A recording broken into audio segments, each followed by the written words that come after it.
We have to continue to elect more socialists, and we have to ensure that we are unapologetic about our socialism. Now, we had an academic boycott campaign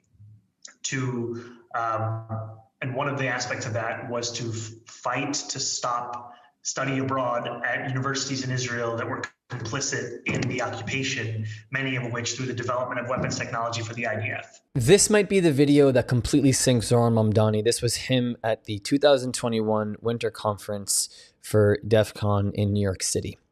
And in here, you're going to see Mamdani at his rawest, most honest, and most vile self.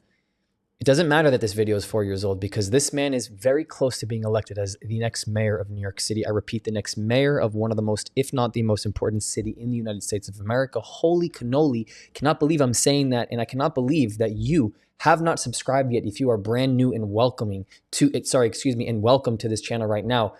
I'm the other Brock. I'm coming to 11 direct here from the Holy Land in Israel. Make sure that you smash that subscribe button and press that bell icon so that you get more videos like this one showing you what mainstream media does not show you.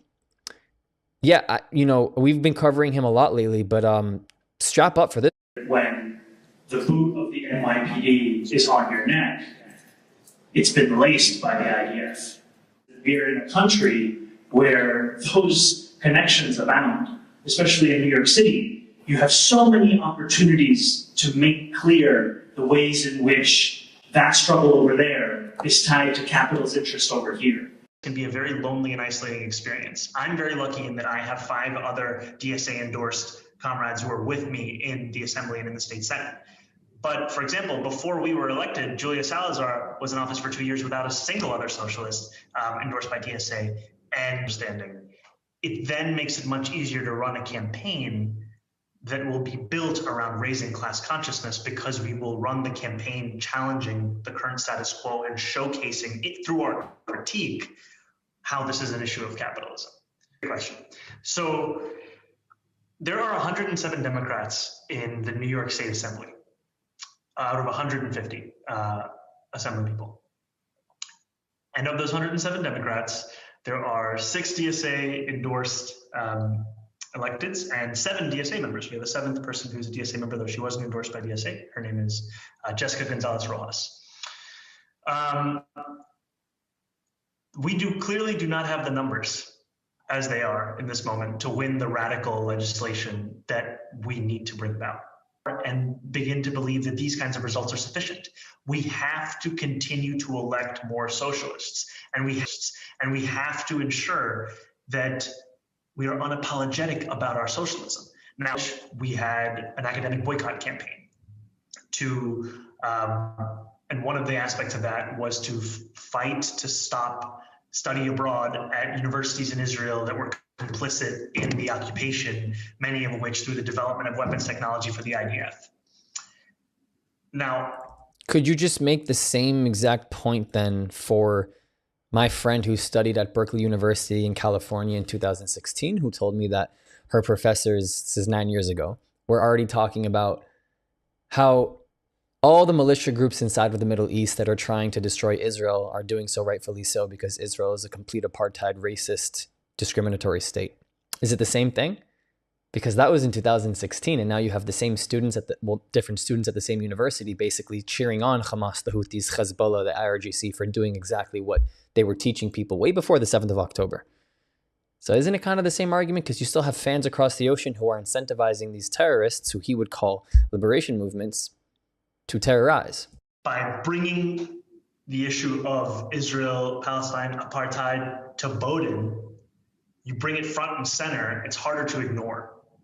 And then making sure that we move to dismantle that relationship. It can be such a lonely experience to be a socialist, and it was for me, country, because my journey, as Zhoran alluded to it and referred to, in organizing began at my college campus with Students for Justice in Palestine.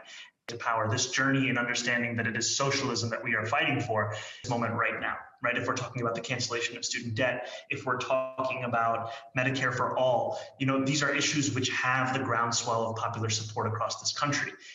But then there are also other issues that we firmly believe in, whether it's BDS, right? Or whether it is the end goal of ceasing the means of production.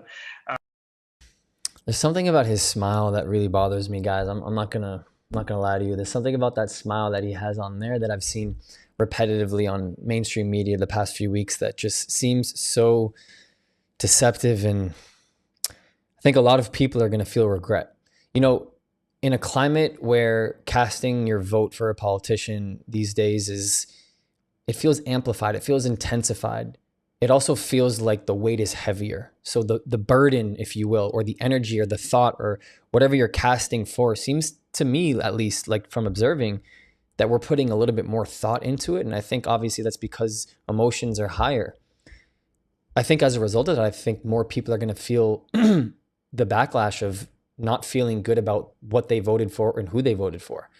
I don't think that, excuse me, he has the best interest in mind for the people of New York City. I think he has the best interest in mind for specific communities that he has hijacked to play a role and a part of, such as the Muslim community. I mean, you have the Muslims Against Mamdani movement who say that he's not even Muslim. He doesn't act like one. He doesn't preach like one. He doesn't talk like one. He's used it obviously to benefit from getting their vote, and it's a smart thing to do. I mean, this is what Kamala Harris did before she was running. She had to get the far left's vote and also some of the right's vote by trying to make excuse me, a claim that she was going to do everything that she could for Israel. And what's interesting is, I don't know if you guys saw a few weeks ago, but Kamala literally called what happened in the Gaza Strip a genocide. So it's like, you're telling me you're the same person that you were going to make sure that Israel's borders were closed, secure, and safe, and that the people there were closed, secure, and safe, and that you were going to do everything you can to get these hostages back, and everything that you can to get this ceasefire, and everything that you can to make sure that you're putting Israel first because you know that they are against terrorists. You, as a Jewish person in New York City, cannot feel that way about this man. Period. End of story. It's the same deception. Please don't be played by these people. If you are here, you are a truth seeker, and you have somebody that is looking for more than what you're just given at face value, which is a bunch of political bullshit in mainstream media. Don't ever forget that.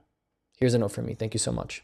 Here are 4 ways you can help us grow if you believe in our mission. On Buy Me a Coffee and PayPal, you can directly contribute to helping this message grow and reach more people across the world. If you want to join the inner circle, join our Patreon with different tiers, and of course, our Discord community, which is free with people from all across the world. The links to every single one are in the description. And last but not least, to the other Barak community, I love you. Ani ohev otchem. I'll see you guys next time.